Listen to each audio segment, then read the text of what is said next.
Netcasts you love. From people you trust. This is Twit. Bandwidth for FourCast is provided by Cachefly at CACHEFLY.com. What sort of future do you think we're heading for? How will we live as we slip into the 21st century?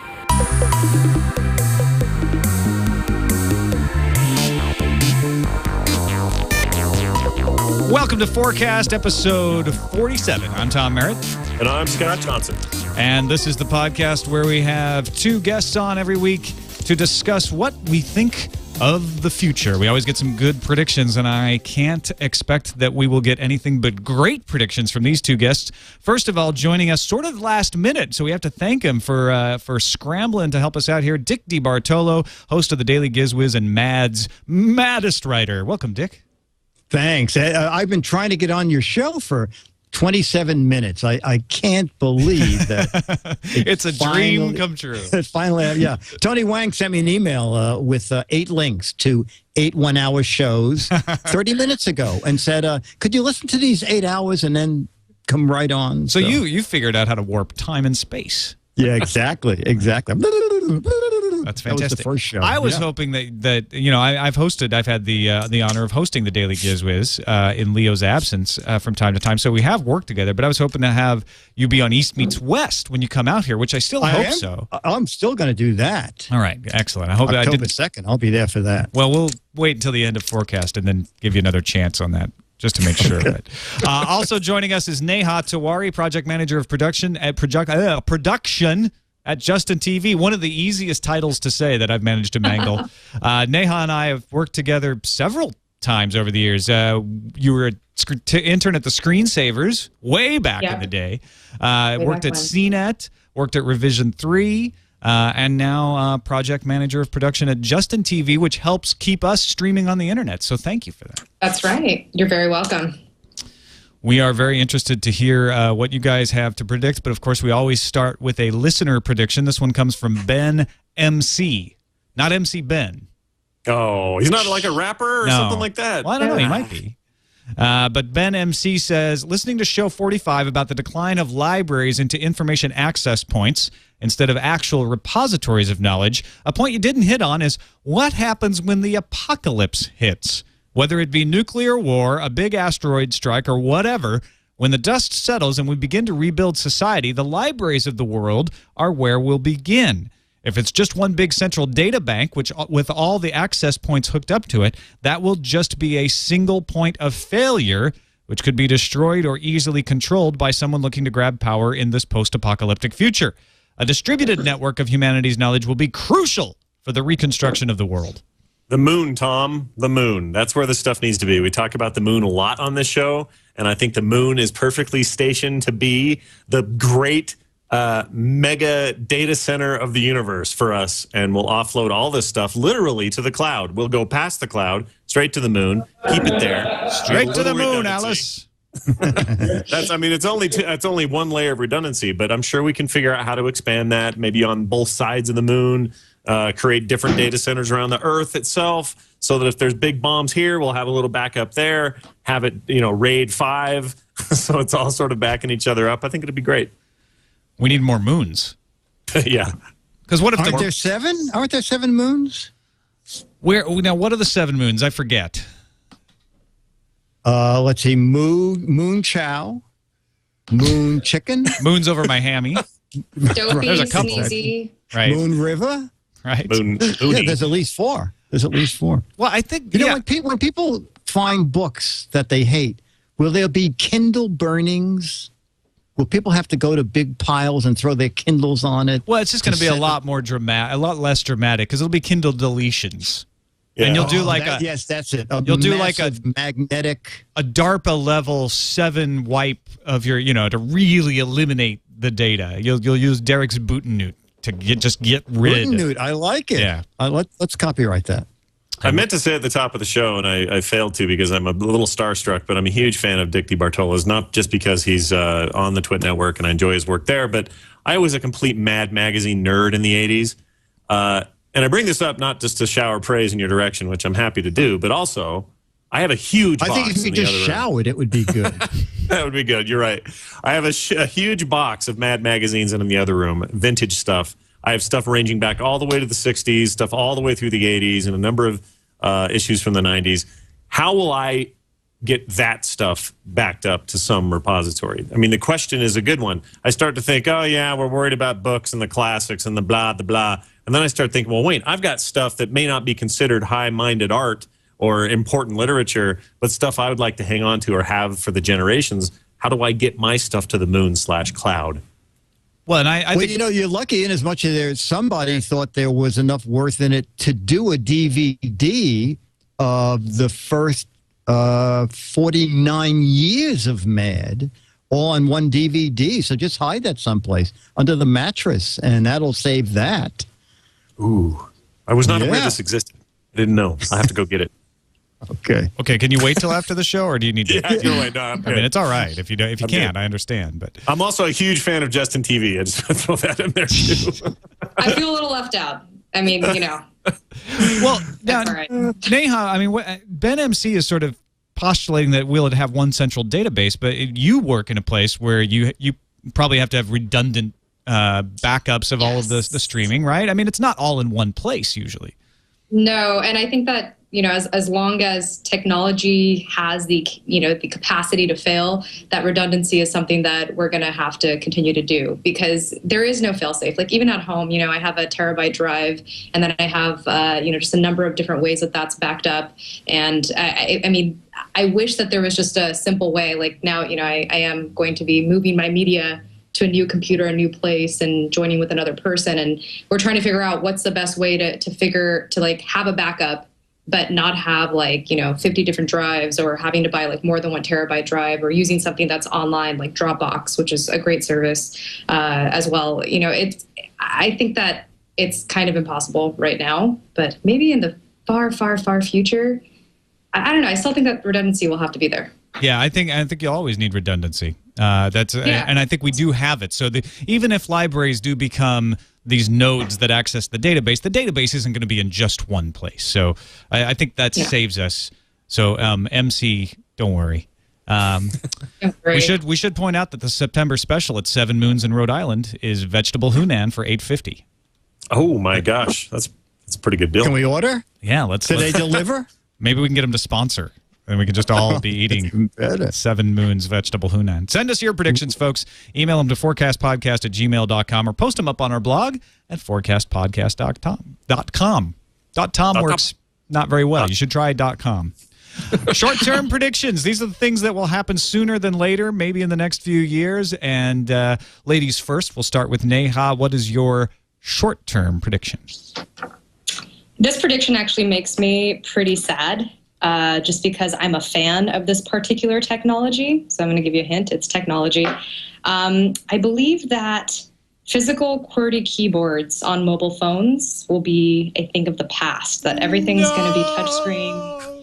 Yes. And, you know, I've had some Twitter conversations with, Eileen about this as well. And we've kind of gone back and forth because she's on the other side of it. But I mean, you know, right now I have a BlackBerry. I'm going to be changing up phones. I'm hoping to get the R2D2 a Droid phone, the Droid 2 on Verizon, that's coming out on September 30th.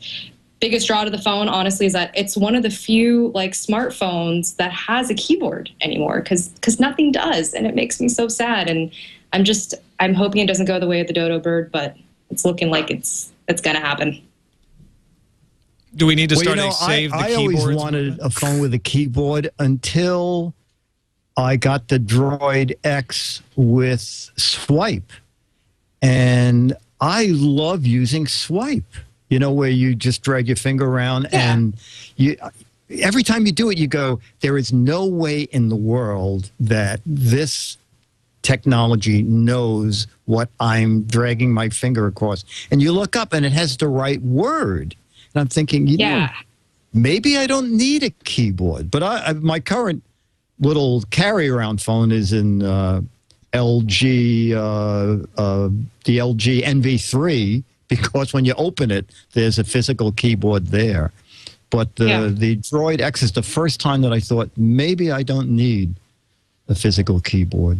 Well, little keyboards, little chiclet style keys on a small phone device have always driven me a little bit nuts. So I was early to embrace the iPhone way of doing things.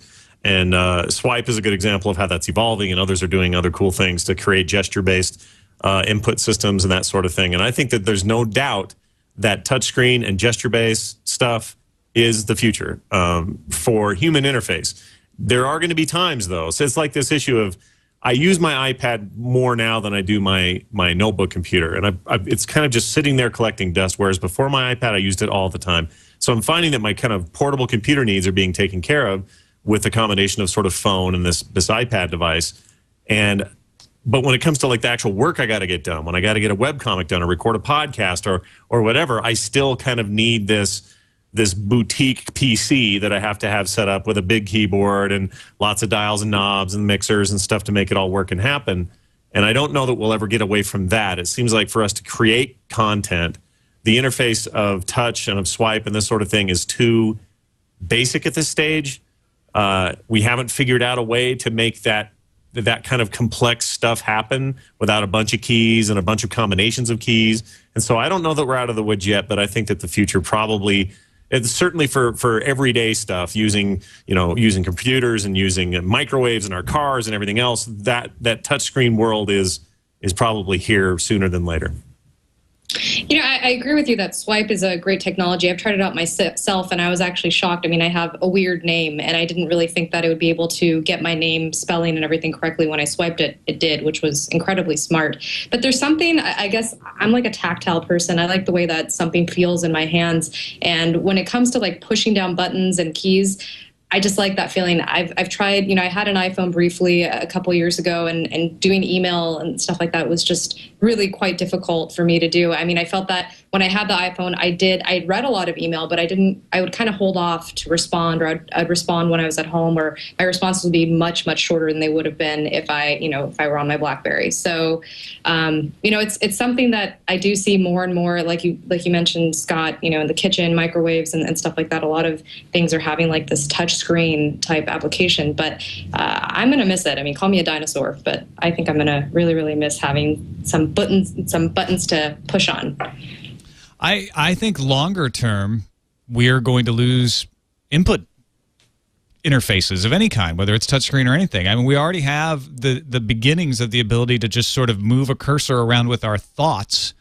And maybe this is more of a medium term than a short term, but I think because voice is only good for some things. Sometimes you want to be quiet. You're in the middle of a big room. You don't want everyone to hear the email that you're typing out.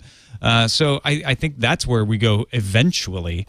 But I think you may be right about the short-term mobile device, at least not on laptops. I don't think we lose it on laptops necessarily. That's how we got Dick here tonight. It's totally full-on mental telepathy, and it worked. So I'm with you on that. West Coast Avengers. I like it. All right, let's move over to you, Dick. Short-term prediction, things happening sooner than later. What do you see in your crystal ball? Oh, let me take a look here, and I see pink things. Fancy. I'm the only, you talk about the gadget warehouse. I'm the only person who can produce a plasma USB ball in 27 minutes. I said, wait a minute, there's an app for that. That's no prediction. That's a chat. That's just talent. Yeah.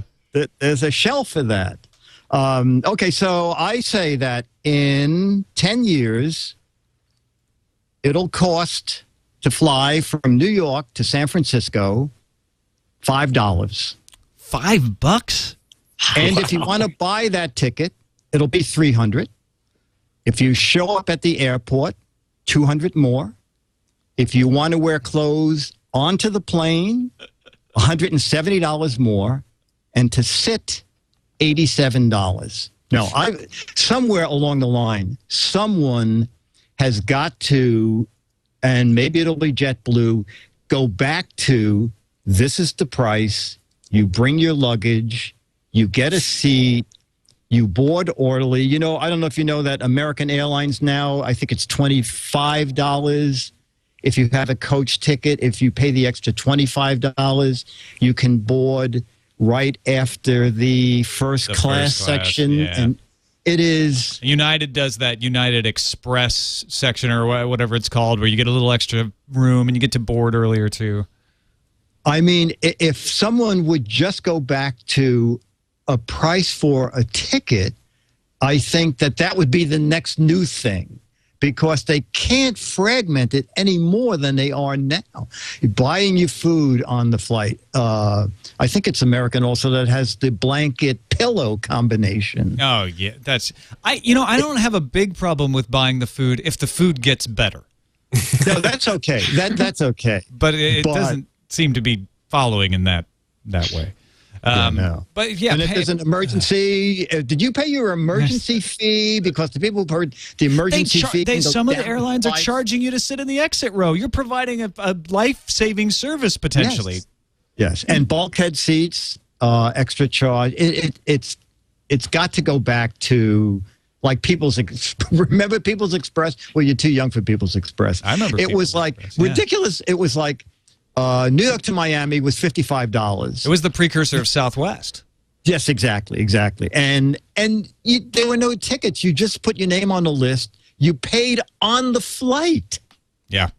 It was really an easy way to get from place to place without going through this laundry list of what is this ticket eventually going to cost. Well, the airlines have gone from being a luxury transportation option, which is what they were in the 40s and 50s when they were just getting off the ground, where you dressed up to get on the plane, and you were treated like royalty because you were flying, to being a bus.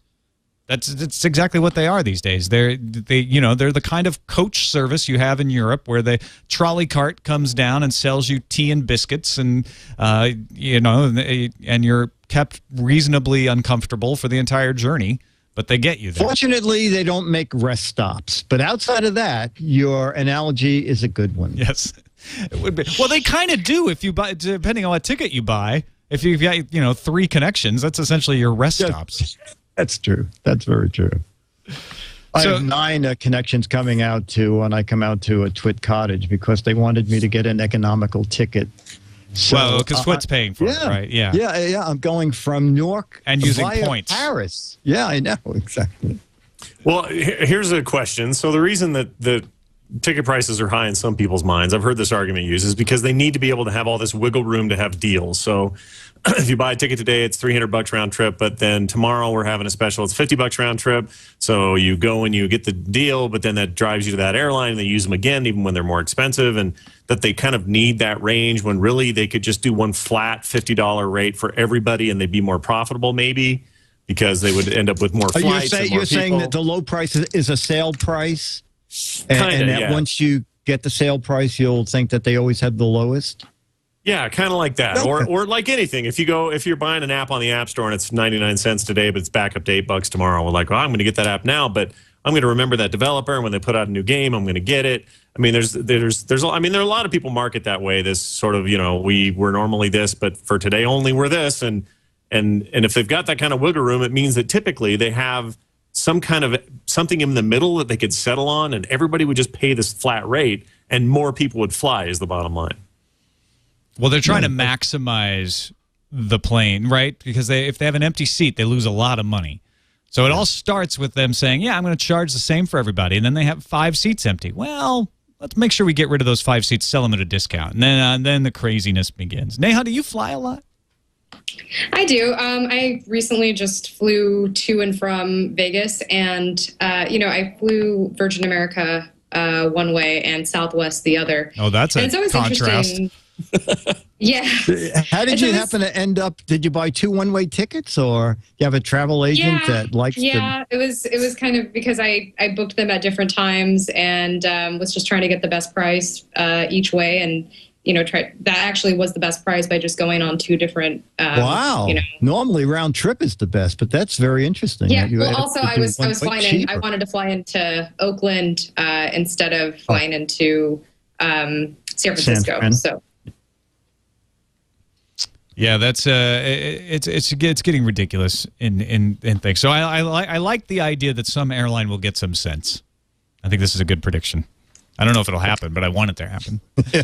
Me too. There was an article, in the Wall Street Journal, I want to say a couple of weeks ago, that was talking about, why that airfare is so much more expensive when it's closer in proximity than why it would be cheaper, because I've never really understood that. Like, wait a minute, I could fly to London for this much, yet flying to like Seattle is almost like comparable or a little bit more expensive. Like, that never really made sense. And it has to do with the price of fuel and, something about like how if they can go a longer distance, they can charge less because of the amount of fuel, like the refueling or something like that. It didn't really make much sense to me, but it's an economy of scale somehow, huh? Yes, they do a lot of gliding, I think, over the ocean. They don't tell people, but they just shut the engines and they glide for a couple of thousand miles, and then it's the same with cables. I was looking. I wanted a 1-foot Ethernet cable. It was $10. And the 25-foot roll was $9.50. There you go. It's like... It's a lot of work to chop that cable up into little 1-foot segments. Yeah. A lot of work. Exactly. It's like, well, it's the Costco theory, through Leo and Twitter and everybody, I found out about monoprice, and I ended up paying 59 cents. So, exactly. But in general, I was thinking, how can this be? So you end up with 90 feet of cable you don't want because it was cheaper than buying 5 feet of cable. It's that issue of not seeing how the sausage is made, or the genie's out of the bottle. Once you find out that, I can get this cable for $1 and you've been charging me 10, then people kind of shift toward the dollar, and then it becomes more of a commodity price, and people don't worry about it. To get airlines into that kind of world is a little trickier, because they do like to nickel and dime you. They do want to charge you, $15 for a half hour of web access while you're on the flight. So they, on the one hand, they're advertising, hey, we've got mid-flight Wi-Fi, and on the other hand, it's going to cost you, $13 more than it's going to cost you a chunk of change. So it's tricky. Absolutely. Let's move on to our long-term predictions. These are, of course, the longer view. In 100 years, we'll be flying with cheese or some sort of thing like that. Don't take that one as an example. Let's start. Let's leave it with you, Dick. Fine. That was mine. I didn't mean to step on your prediction. Do you have another one for us? This is an idea that I would like to see implemented, but 100 years may be too short. But this would be the idea, that you have a credit card chip embedded in your arm or your whatever it is, okay? And then some sort of a hand motion or blink motion where you authorize the charge. Okay? That's what Kevin Warwick is doing. He's got a chip in his arm. A credit card chip kind of thing? Not yet. But he could link it up. Okay. I mean, just an RFID chip of any kind could be linked to your credit card information. Oh, okay. And then you have to work out with the credit card company how you're going to approve charges, whatever the hand signal or the blinking is. I wonder if your heartbeat could be specific enough to authorize your transaction. Well, if you really were excited about something, you might buy 2 of them. But the rhythm would be the same. The rhythm would be the same, right? But they might interpret it as buying 1,000 of something. Yeah. Well, you definitely don't want the number. Yeah. But this is the beauty of this plan. You never, ever see a bill, because this has to be tied to all of your assets, which this credit card will keep track of. When you die, your estate pays the bill. Wow, that's the ultimate pay later plan. Yes, yes.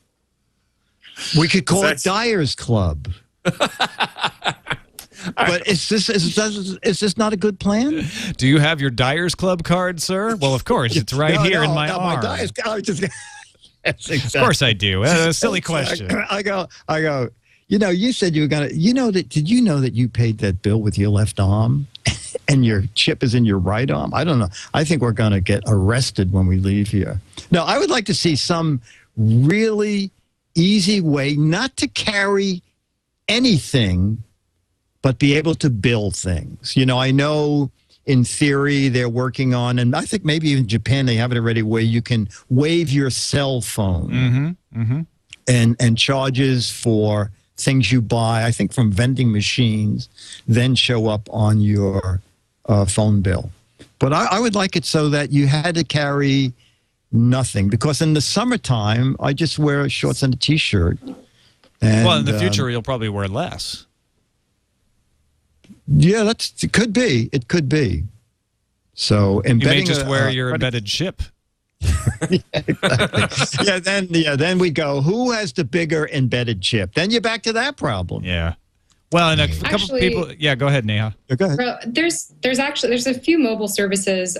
One that I've actually talked to one of my friends works at OboPay, and it's all about like instant mobile money. So you can like send and receive money with no charge to anyone who has a mobile phone number, which I think is very cool and futuristic. Well, wait a minute. How do they get the money? Well, because so I have a need for this service. Go ahead. Essentially, I think that you basically have an account with OboPay that's connected to your stuff, and then that's connected to your mobile phone number, and it's transacted through that way. Oh, and then someone goes to a payout place where they are. Yes. It's called what's the name of the company again? OboPay, OBOPAY. So it's kind of like PayPal for phone numbers. It is. Their whole tagline is, go mobile with your money. And actually, I think that this is great. I don't know if it's I don't know if it's so much of how people interact with their mobile phones in this country, but I know that, over in China and India, like most of my family, nobody has a landline. I know that it's getting that way more and more here, especially in the city. But it's all about mobile. So like the more that you can do on your phone, the better. And the fact that it's connected to a phone number versus then just it being an app, I think is also great, because not everyone in Asia has like a smartphone. A lot of people actually have dumb phones. So anyway, interesting service. Not exactly, but not in-skin credit card. Not embedded in your arm yet, which may be a good thing. A couple people in the chat room pointed out that the robbing is a lot more dangerous in the future, where your chip is embedded in your arm. Oh, they'll pin you down and tear it out. Sales will be way up. Yeah, ugh. That sounds terrible. I didn't even think about that. We've talked about implants on the show before, but somebody mugs you in an alley, you're going to pin you down and tear that out of your neck. That's might terrible. cost you an arm and a leg. Wow, very good. Wasn't there a story a while back, Tom? I recall, I think maybe when we were at CNET, there was like Microsoft, didn't they like patent skin or something like that? Like there was a skin patent. I'm trying to think. You think that one would stick in my head? It wouldn't surprise me. I remember it freaked me out completely, and it was all about like the networking, because you have so much stuff going on from your fingertips and to your toes. Like, so their whole patent was on skin and kind of cashing in on the connections and being able to personal area network, huh? Yes. Yeah. How come personal area networks didn't really catch on? Where you walk up, IBM had a demo at Discover down in Disney World 30 years ago, where they would give you your credit card and you would just step up to the quote ATM, and it would say, "Hi, Dick DeBartolo, what do you want to do today?" You didn't, take anything out of your pocket. It just knew from reading the card in your pocket who you were. Isn't that an easy technology that they could make transactions easier, like next week instead of? Yeah, it certainly seems possible, right? With all of these things, it's probably just the infrastructure and who wants to take the risks to try to implement it first.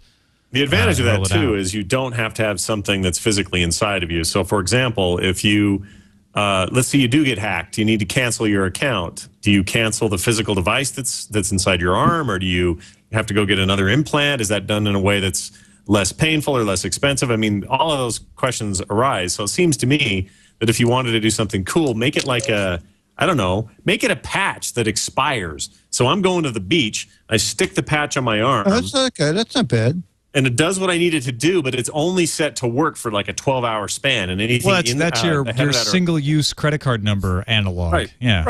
Right. Same idea. You'd only use it for that period of time, and once it goes away, you chuck it. It was cheap to make. It wasn't like it cost a ton of money. And maybe it was a 50-cent thing or something, or with maybe $1 that you stuck it on your arm, and that's what it cost for you to use that thing. That to me seems like a way to mitigate the issue of having this thing torn out of you or having it go bad or all the sort of. You must live in a really crappy neighborhood. What about it falling off or something? If it's just a sticker, it could fall right off of you if you're going to the beach or something and it goes off with the sea. But the point about that would be you'd make it so it knew your DNA. So if it wasn't attached to your skin, it would know, and it would be like automatically cancel. That thing's floating in the river somewhere. Get them a new one. But Scott, what if you got a rash? Oh, okay. What if you're allergic? Recognizes your DNA. I think the 50 cents just became $5,000 for this day. Yeah, you're probably right. Yeah. By the way, Brandon Weir in the chat room pointed us to a Guardian story. Microsoft patent 6754472 bears the title Method and Apparatus for Transmitting Power and Data Using the Human Body. There you go. So there you go. Story. I already do that. Creepy. Yeah. Every time you creepy. stick your tongue in an outlet, you're doing that. I don't know. That's my method and apparatus. I don't know about yours. All right, let's move over to you, Neha. What is your long-term prediction when you look off into the distant future? What do you see? Kind of along the similar theme of this, physical versus virtual thing that I'm going with here.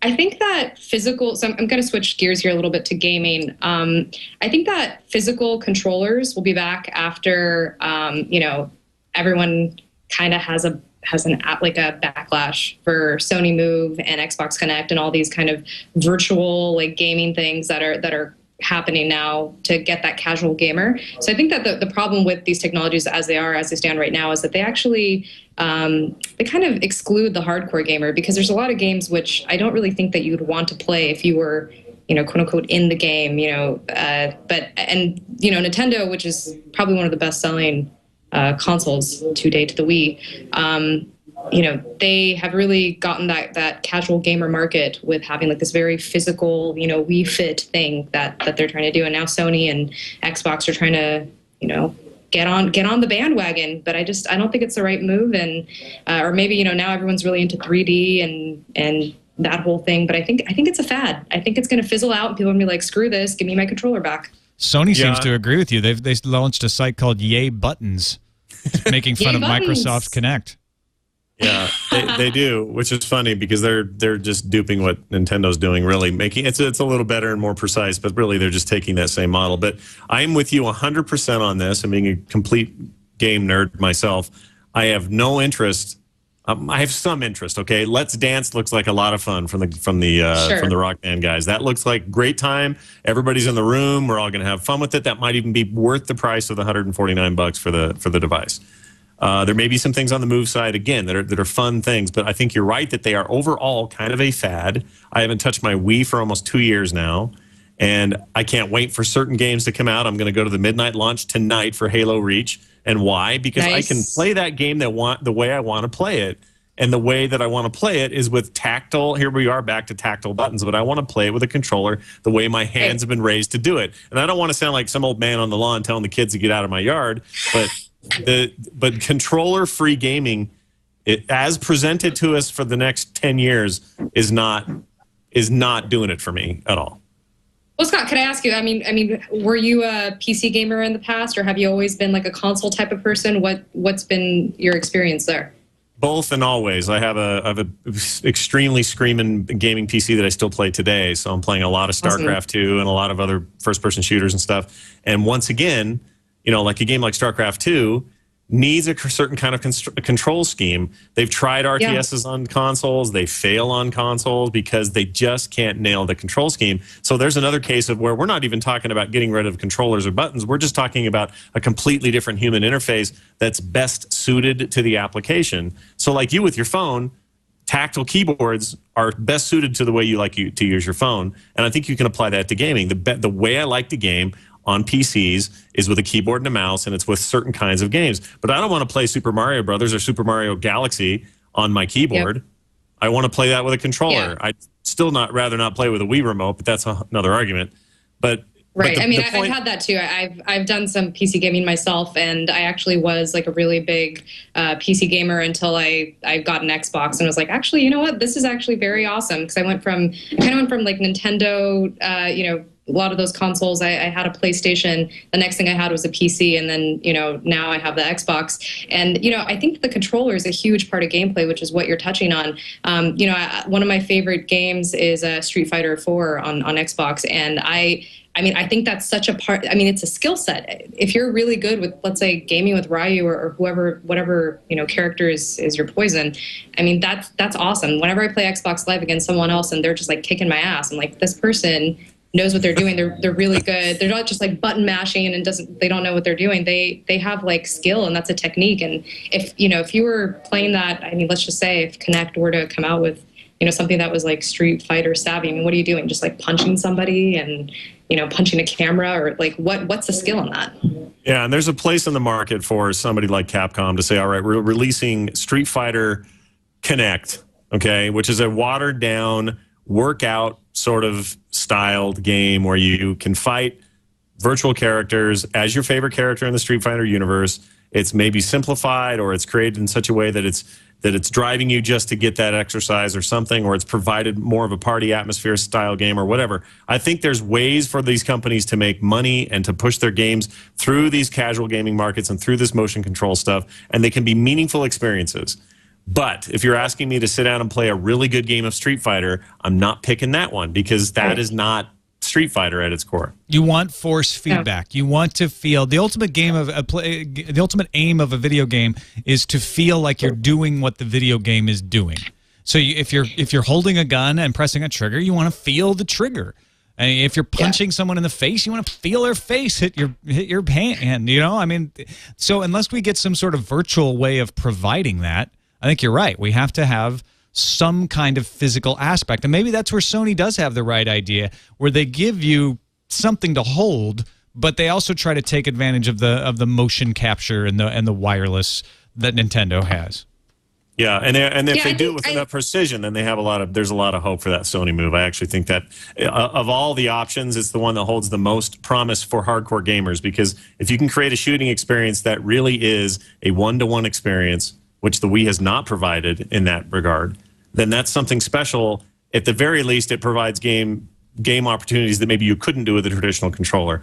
But that being said, I mean, the legions of fans who play Halo and the legions of fans that play Call of Duty and Modern Warfare 1 and 2, those guys want their controllers. They don't want to aim at the screen with their hands. Dick, do you do a lot of gaming? Boy, I do almost no gaming. Tetris is where I left off, and Tetris is only good when I pack a suitcase. I go, if I fold this here, then my shaving kit can fit in that little opening, and then my travel clock can go here, and my little speaker system. So that's about it. No current games. But you don't care whether there's a physical controller for Tetris or anything like that. But do you as a giz whiz, which you are, do you see these controllers as a growing market? Or you know what? At CES, I did one of those force feedback devices, and it was a lot of fun. If I was into gaming, I would probably think that really was amazing. On the other hand, I don't quite understand, and maybe I'm a minority of one here, is some of these chairs that are built specifically for video games, where the chairs move back and the chairs turn depending on what you're seeing on the screen. But they're thousands of dollars. And I keep thinking, yes, no one's going to buy this. But maybe hearing you guys talk,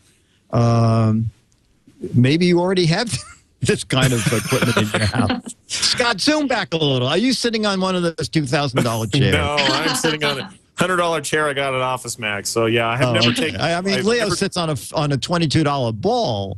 But no, would you spend like $2,000 for a force feedback chair? Oh no, $2,000, no way. I just go get myself one of those good banana chairs. The problem is, I understand what they're trying to do. They're trying to create an extra sensory experience for gamers. In the end, they're like those movie theater seats that do all that same stuff. They spray a little water when there's a water scene, or they wiggle real hard when there's a big crash or whatever.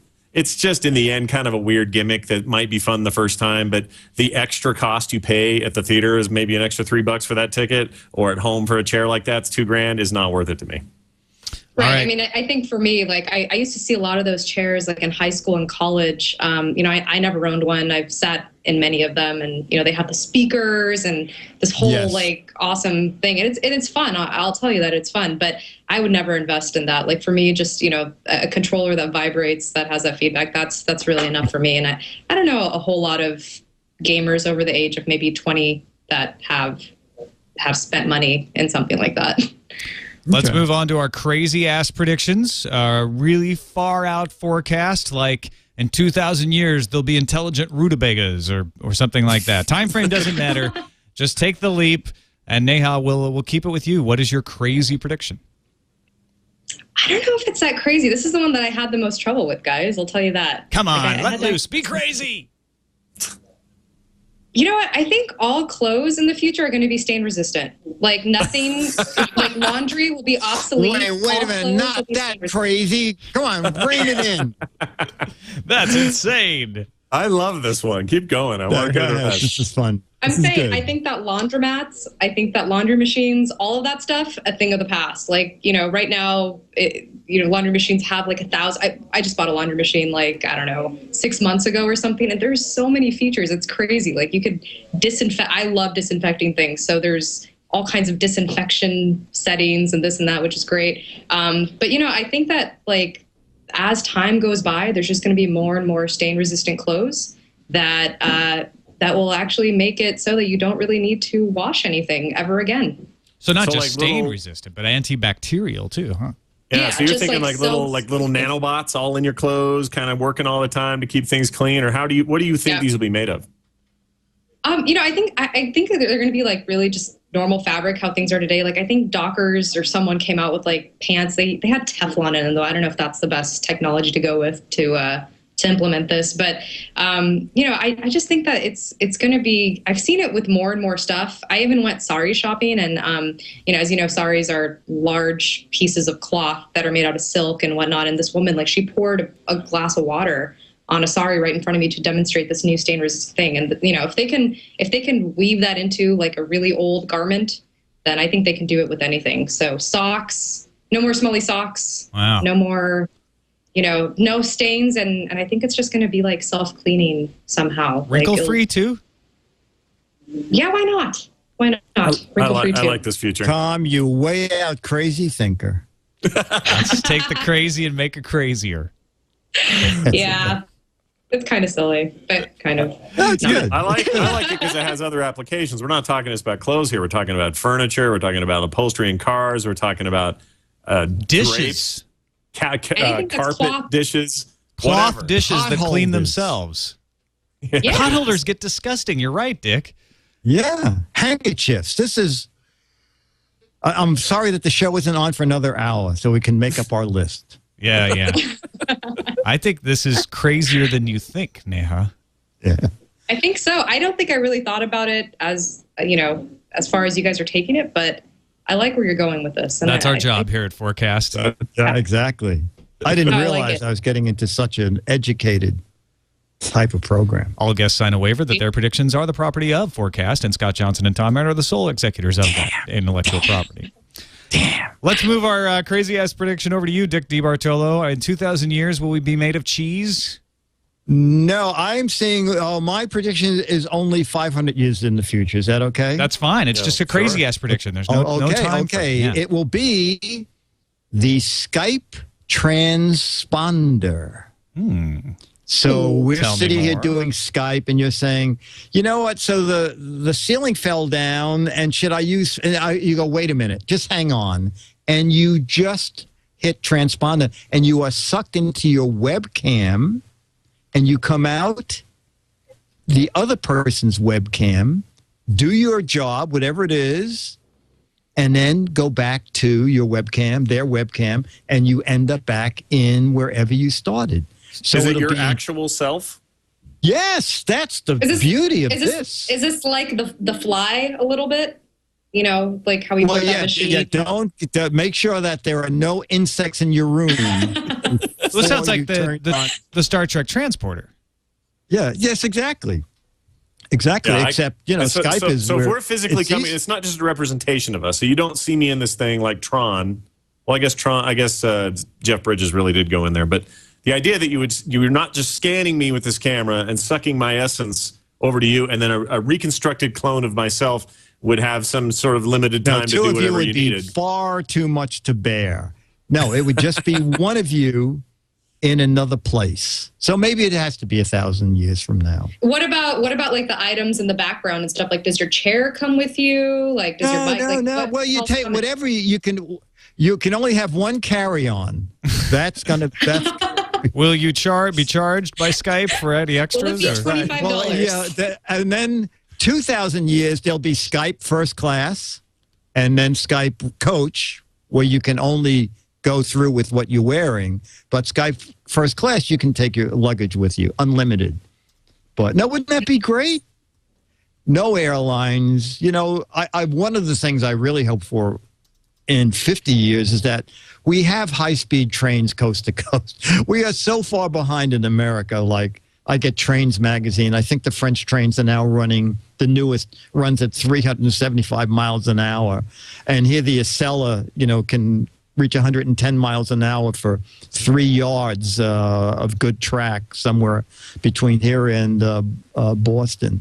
But I'd love to see, rapid transit in America, but this is beyond that. This is with no airplanes, no high-speed rail. We just go through the air from place to place. So if we wanted to record this show in the future, we would just Skype you in literally, and you'd be sitting. You'd need more chairs. I'd be sitting right next to you. Oh, but now great. About that thing about the punching, and you wish it was more real. I'm going to sit opposite you when I am there in October, out of reach of your fist.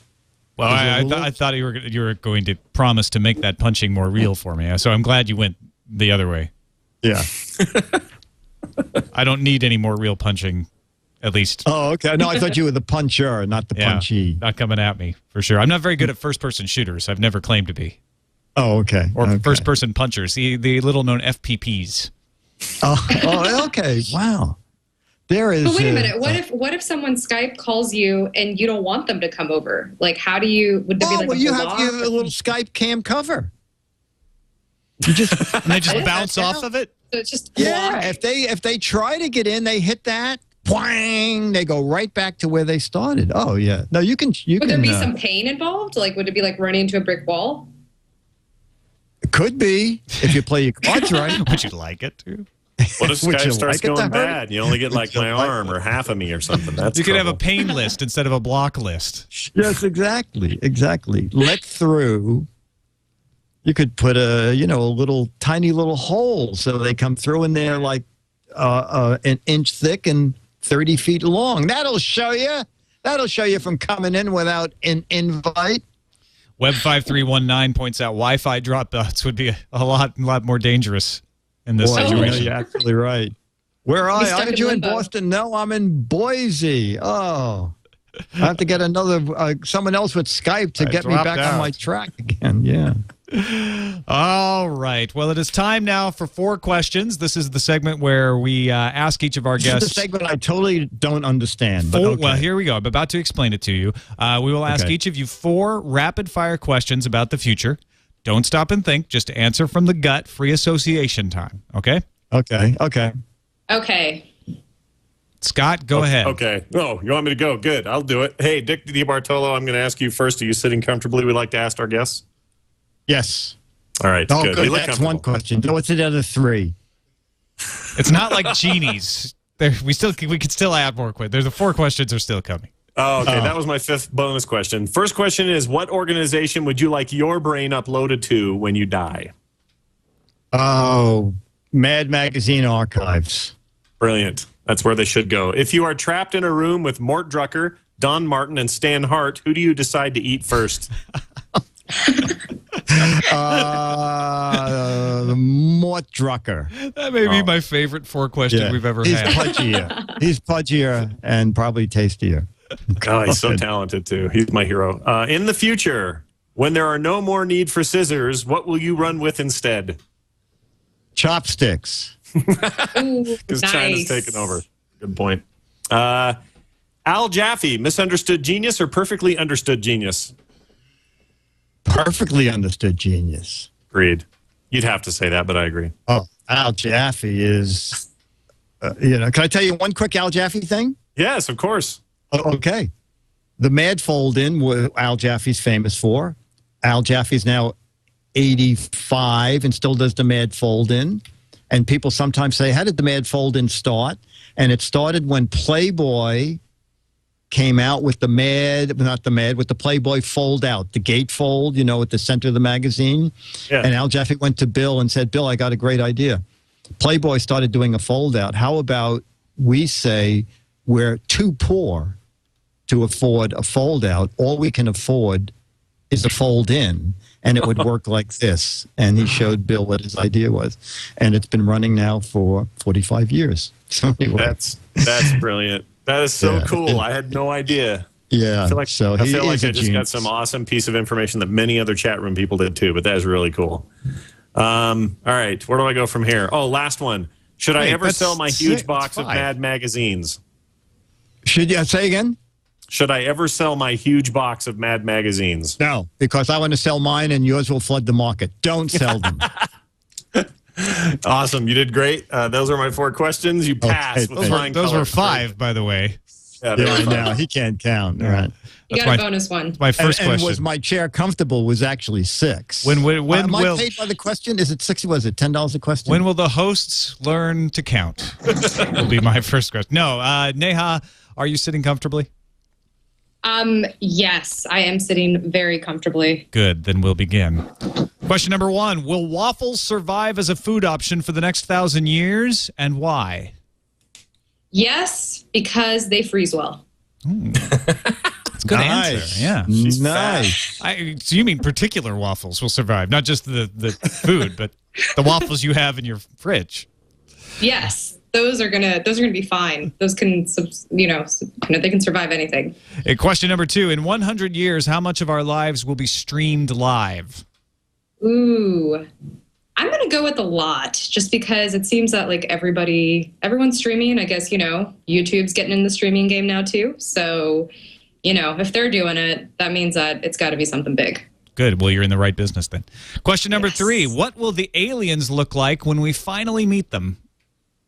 Ooh, you know what? I think that they're going to be like bugs. They're going to look like bugs. They have to look like bugs, right? So the Starship Trooper kind of alien? A little bit of that. A little bit of kind of like District 9, maybe. Okay. Getting in there. Yeah. Okay. That's what I'm thinking. The prawns. Or, conversely, I would love if they were Vulcan, because I like Vulcans. Who doesn't? It's the logical choice. They're hot. It's the logical. I love Vulcans. And question number 4, will we ever attain web-slinging powers? Well, it depends, because, in the comic book, it was something that Peter Parker got from being bit by by a spider rather. But, in the movies, they showed, they showed him actually having the cartridges be like an apparatus, like an apparatus. So the apparatus, yes. Something that we get from a spider, from a spider bite, probably not. Maybe it's just evolution. The apparatus is coming. And would you want that? Yes, I would. I would love to go web slinging. Well, as many of you may know, Peter Parker is like my dream guy. If I, sorry, my fiance, if you're watching this, but if Peter Parker were to come to life and maybe come through like a Skype teleporter, it'd be over. Forget it, MJ. Neha's after you. Yeah, that's right.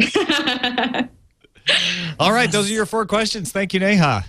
Thank you. That was fun. And thank you guys for being on the show. Again, it ends too early. We're really having a good time here. Yeah. Or at least I was. Oh, okay. Why don't you just speak for yourself? Yeah, I wanted to make that clear. We is the royal we. Oh, okay. Yes. I can't speak for you, but I will let you speak. This was far less painful than I expected, so I thank you for that. Can we use that on our site?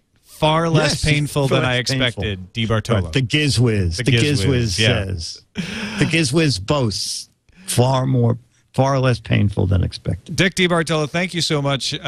We've had you on the list of people we wanted to get on FourCast, and so I'm glad that it worked out, and I'm especially glad that you were able to fill in at the last moment. Let people know where else they can find you on the internet. Yeah, you can. If you want to follow me on Twitter, it's /TheGizWiz.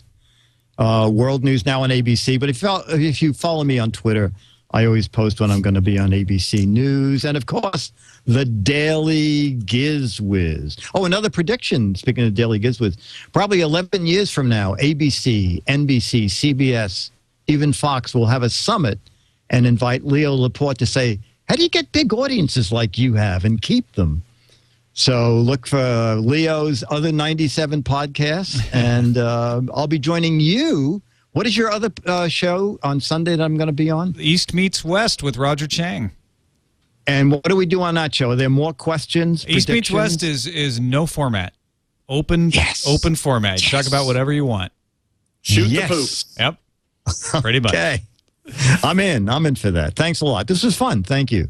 Neha Tiwari, thank you for being on. Let the folks know where they can find more of your work. Thank you so much for having me. I had a great time.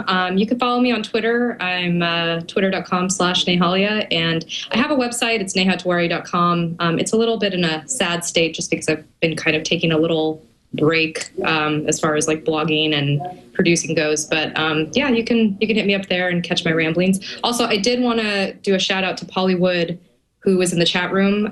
Correction, I had it a little bit mixed up. I think I'm a little bit nervous.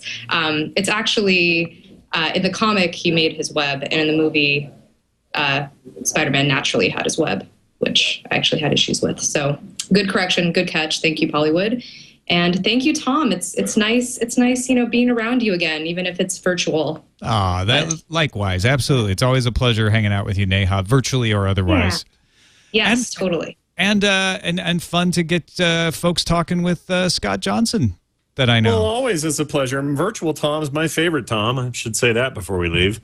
No, because I smell in person. I know. Yeah, it's rough. But no, it was a great episode. I was thrilled to be on with our two guests today. I say this almost every week, but every week it seems to get better and better. And hats off to Tom Merritt, who's making it all happen from Twit Central today. And Tony Wang, who's the guy putting the things together behind the scenes. Sending out anonymous emails to thousands of people saying, are you free in the next 10 minutes? He was using that you have here virus to book our guests today, pulling out all the stops. Jammer B behind the board deserves a tip of the hat as well. Hey, John. Yay, Jammer B. Hey. Love Jammer B. And thanks to you all for watching or listening, however you enjoyed it. We do it live at live.twit.tv every Monday, except for holidays, at 4 o'clock Pacific, 7 o'clock Eastern, sometimes a little earlier, so keep your eye on the Twitter just in case.